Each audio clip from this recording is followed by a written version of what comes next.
Oh, he got me. Yeah, he like one tapped me. Oh, did you guys that? Was he hacking?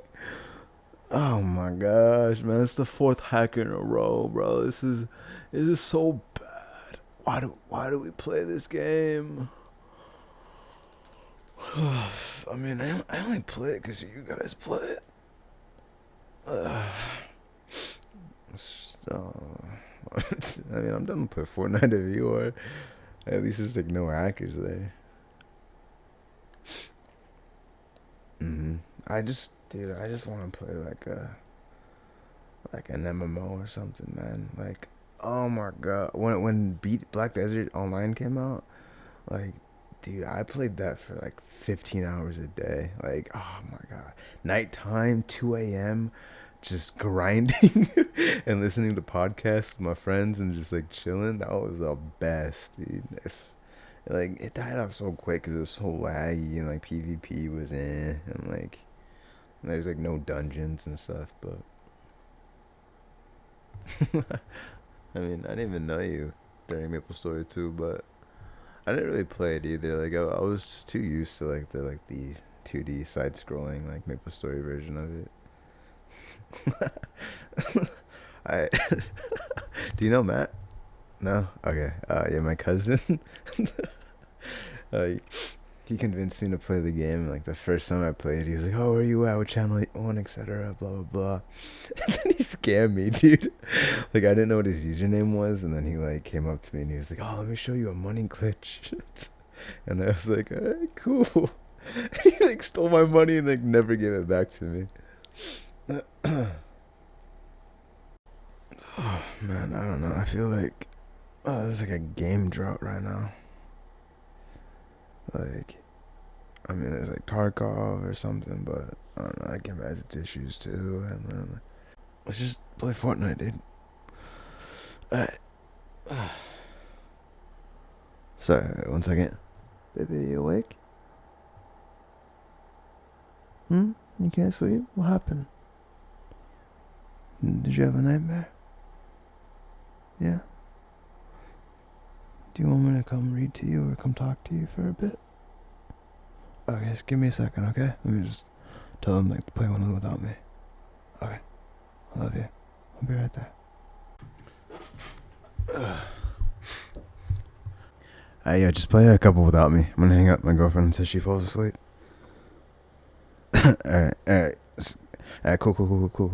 Alright, we won't get food. We'll come back in like a couple hours. So I'm sure. Just text me. No, I'll text you actually. Alright, later. Peace. Love you guys. Baby, come here. Come to me, baby. More. Okay. I'm right here, baby. What's wrong? No, you're not annoying at all. I love it when you come to me. I just want to comfort you, you know? You had a bad dream or what? Yeah? What happened?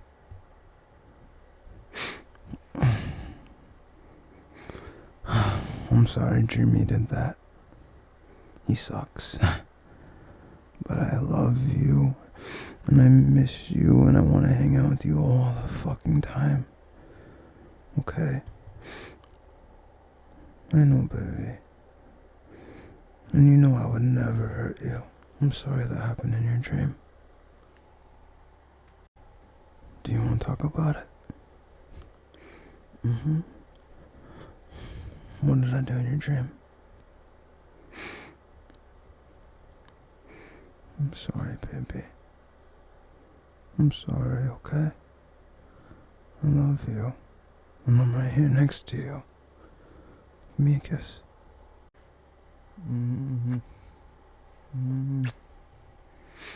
Okay. I'm right here, baby. I'm not going anywhere.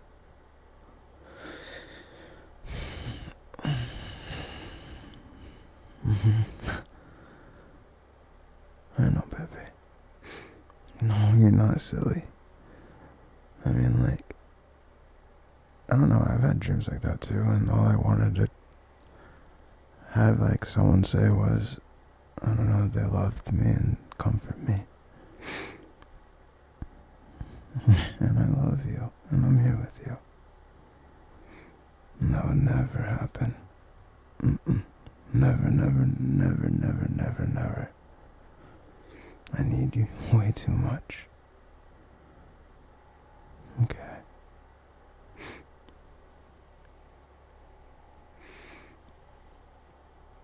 But I promise you that will never happen, okay? It's just me and you. And that's all we'll ever need.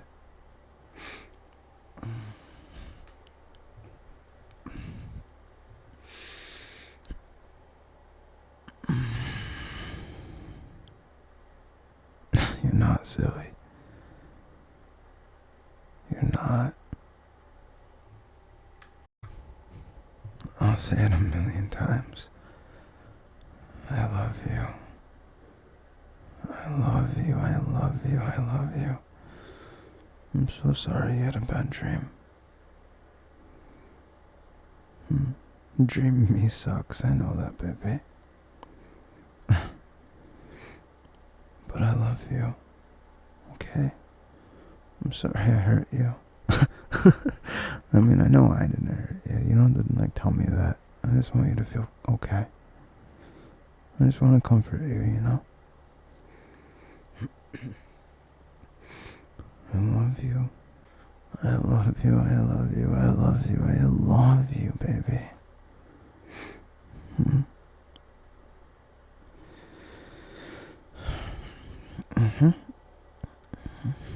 We can just hang out. I know it's hard to fall asleep, but we can just hang out, talk. You can vent to me or just be here with me.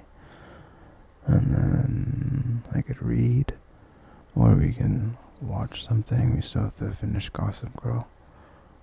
It's just like, this, I don't know, that show's okay. It's like good. I'm curious about it. There's like a lot of weird audio stuff in that show though, where it's like they did a lot of like, I don't know, it sounds like post-production like audio additions, you know? But it is pretty weird. But I do like the show. And we missed the last episode.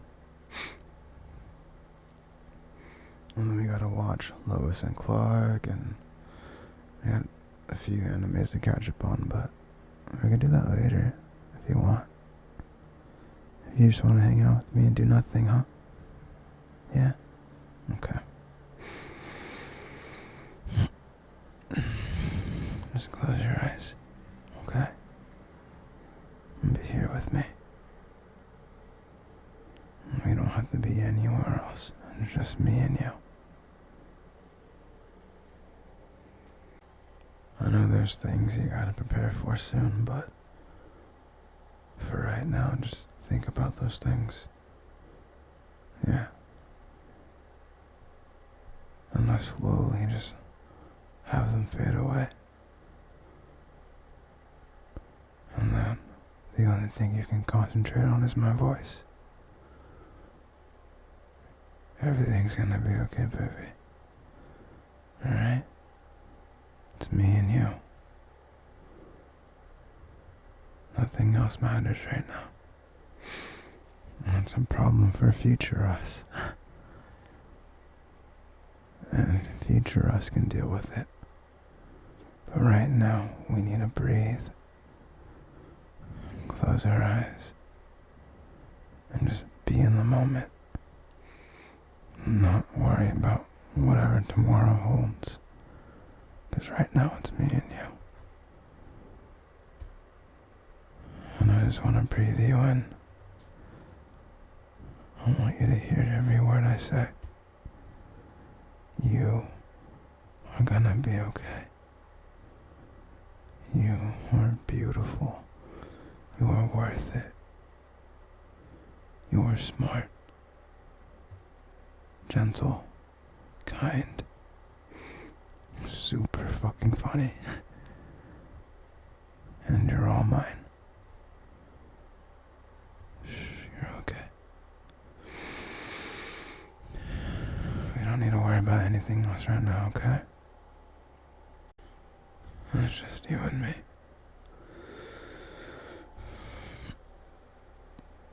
Mm-hmm. Yeah, I was just playing games. No, I got pretty destroyed. But it's still fun though. I don't really care about winning or losing. I kind of just like hanging out and talking and, I don't know, having fun. I never really, like, I used to be the person who was like, unless I win, I'm not having fun. But then I realized that that was only because I was unhappy. And now I kind of have fun, like, even if I lose. But, I mean, winning is more fun, obviously. But, I mean, even if I lose, I don't mind. I don't know, I like doing things. It's a good way to, like, procrastinate, too.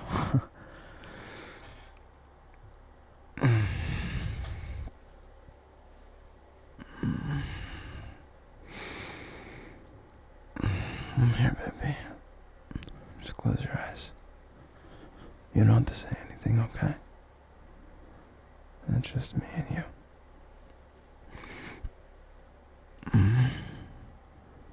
I could always read if you want me to. Or I can make up a story, or I could hum. Or we could do other things. I'm just kidding. You have things to do, and you need a rest. I think I should read a story, but I don't know what to read. What would be okay?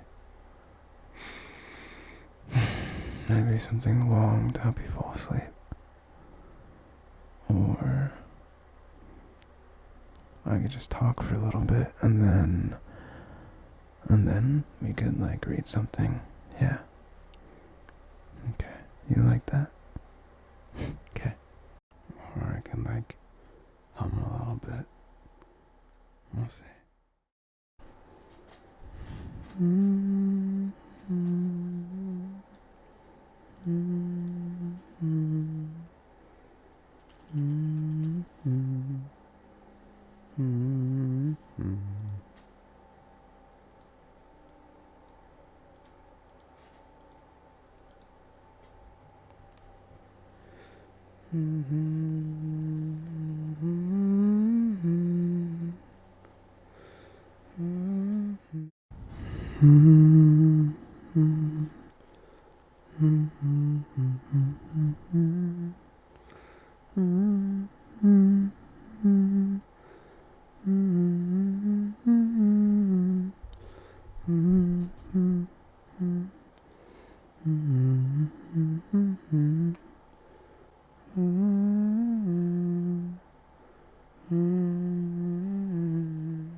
I can't think of any other songs. I'm just gonna try some softer ones, I guess, or something random. I'm gonna read you a story now, okay? It was on Reddit, a writing prompt. And the prompt was, genies are real, and they do grant wishes. But these wishes don't have to be said out loud. They just grant you your 3 deepest desires, however fucked up they may be.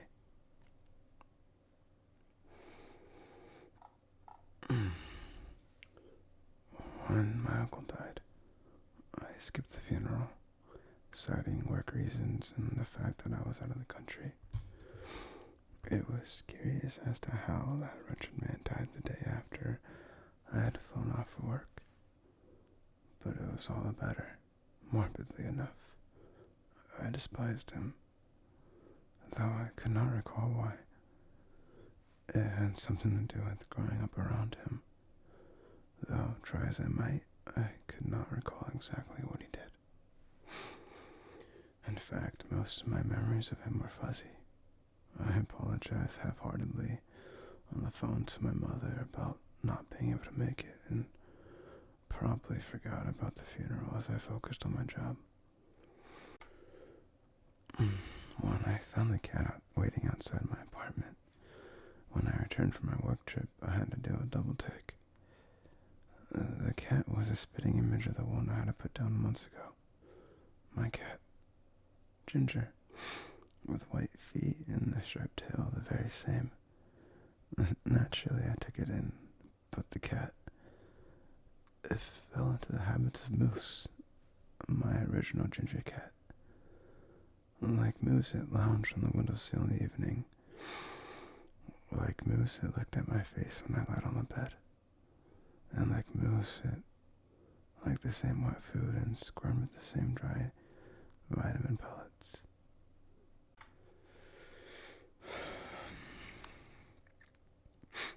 Its personality was shockingly familiar.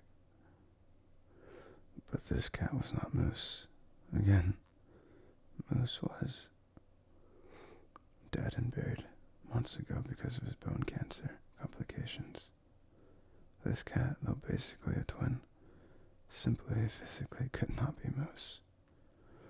But I named him Moose all the same. I loved him like I loved Moose. His presence in the empty apartment gave me the same joy and peace Moose did.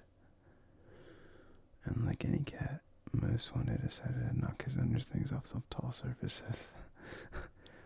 I sighed as I picked up the oil lamp off of the floor and placed it back on the mantel, wondering how I even came into possession of it. Probably something the old owner of the apartment left behind that I used as a decorative piece. I vaguely remember taking out of the box of miscellaneous things and giving it a dusting and putting it on the mantel. You want your abuser to die. You want to forget what he did. And you want your companion back.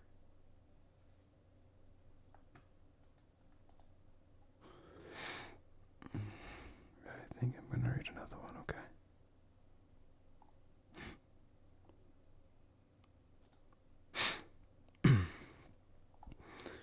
You are suddenly hugged by a teary-eyed stranger who says they love you. You then find out they've been stuck in a time loop, and they've fallen for you as you were the only one who bothered to help them each time. This one's by CLBHOS. It began as a typical Sunday afternoon. As far as I was concerned, I had just met an old buddy for coffee and a sandwich. But something came up for him.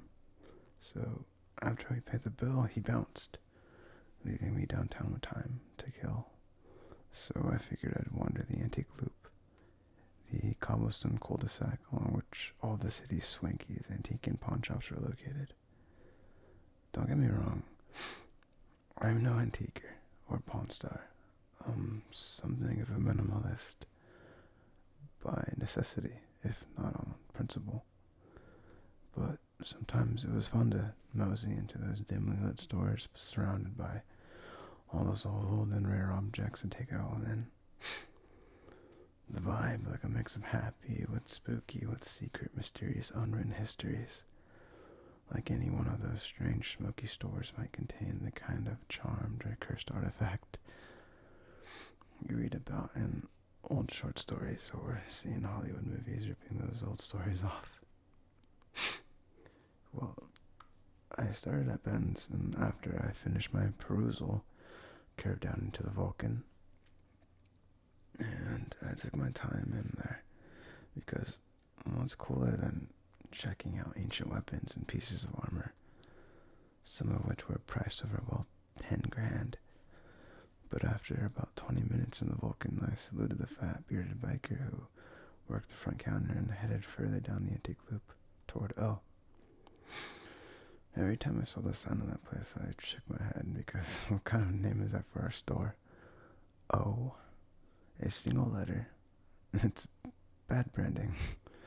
If someone says I'll meet you at the Vulcan, it's like, of course, sure, sounds badass. But who feels like anything but a weirdo saying I'll meet you at O? It sounds wrong. Simultaneously jarring and unfinished.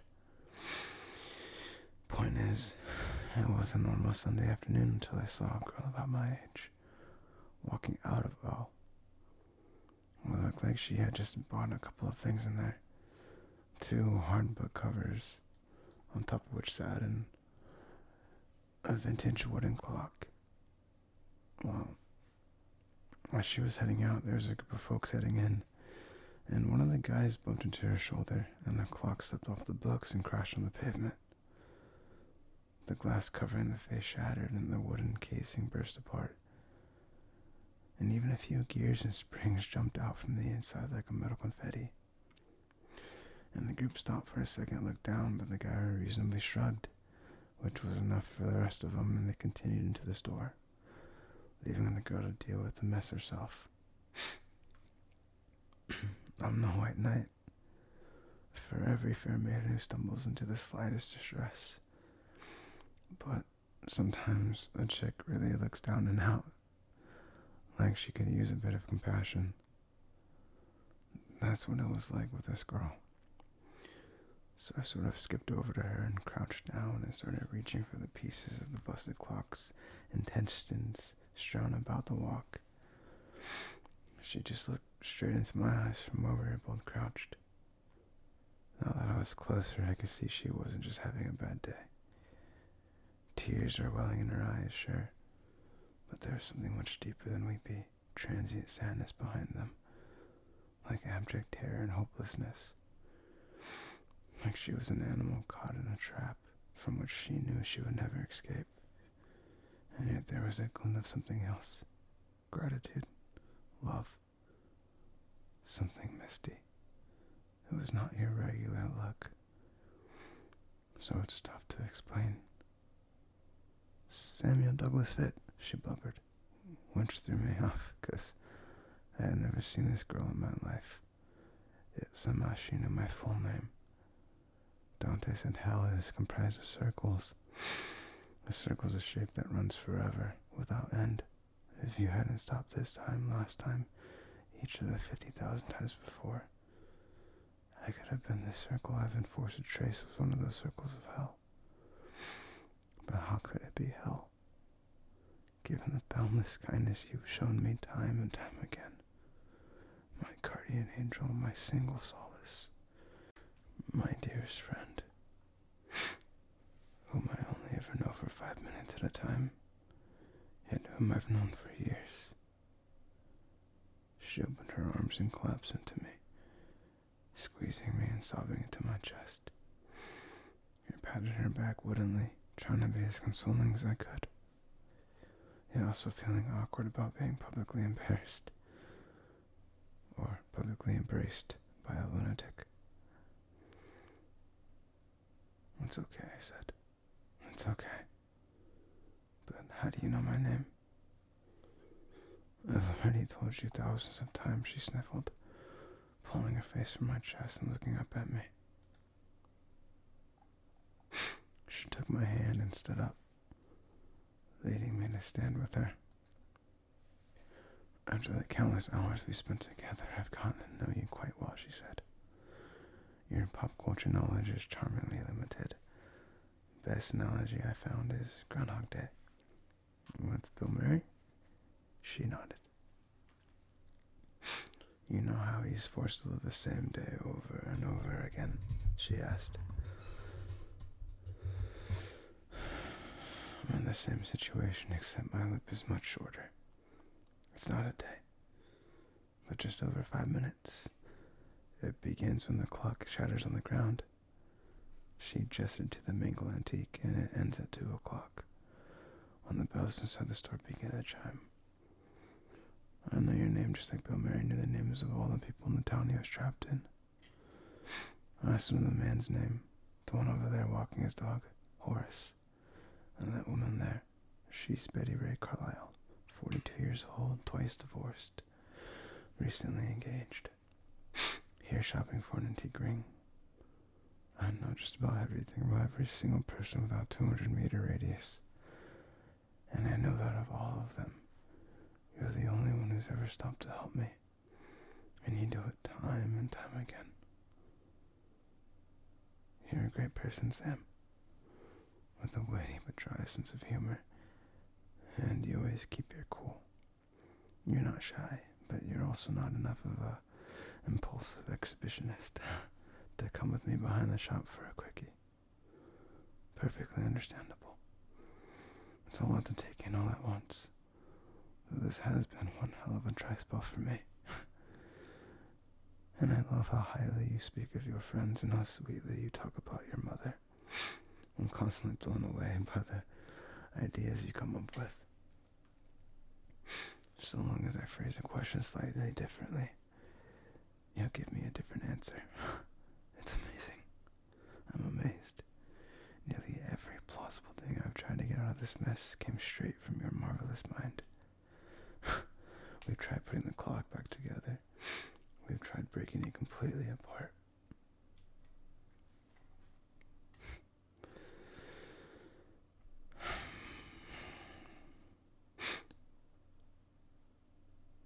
We've tried running as fast as we could, as far away from here as time would permit. You've even convinced me to threaten the woman inside the shop at the counter, in case she knows how to break the curse. Sadly, none of it has changed anything. I'm still stuck, stringing you through this wild metaphysical labyrinth, trying to explain what I'm going through, and what you mean to me, only here to hear a bell toll, and suddenly find myself crouched before the broken clock, looking up at you. Once again, rinse and repeat, over and over and over. I don't know what happens outside my loop. I don't know if the world goes totally dark. I don't know if I suddenly disappear, leaving you scratching your head, wondering what kind of magic trick I pulled. I don't know if the me standing before you when the clock strikes 2 suddenly smiles, laughs, jumps for joy, claiming she's finally free. But she does.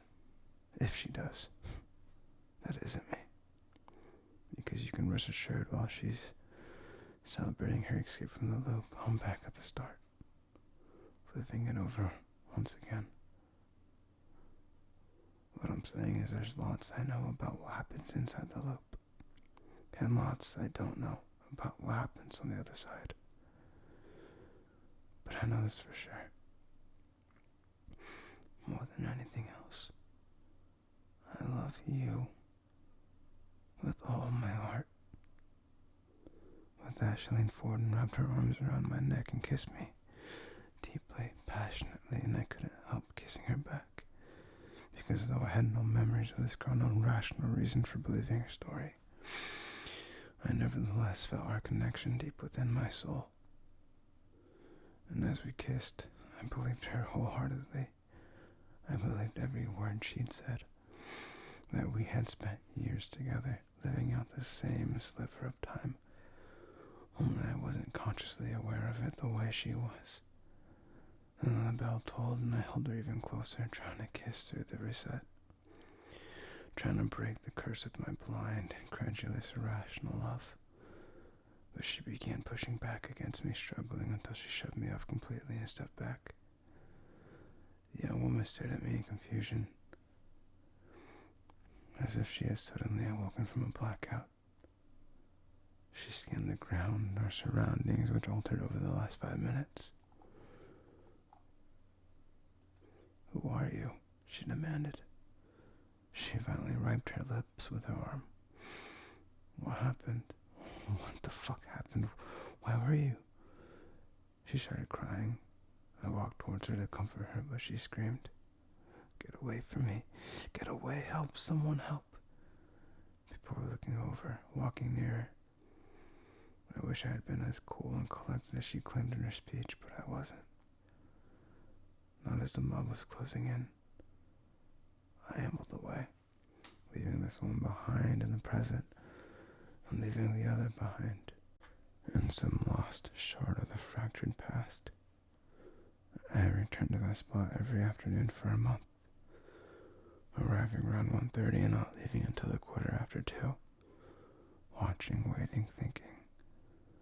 Soon the frequency dropped off to 3 times a week, then once a week, then not at all.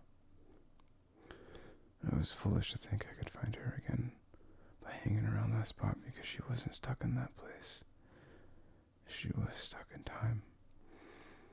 And though other versions of me might be, at this very moment, be speaking with her, offering her new ideas for how she might escape, even kissing her, offering her new ideas for how she might...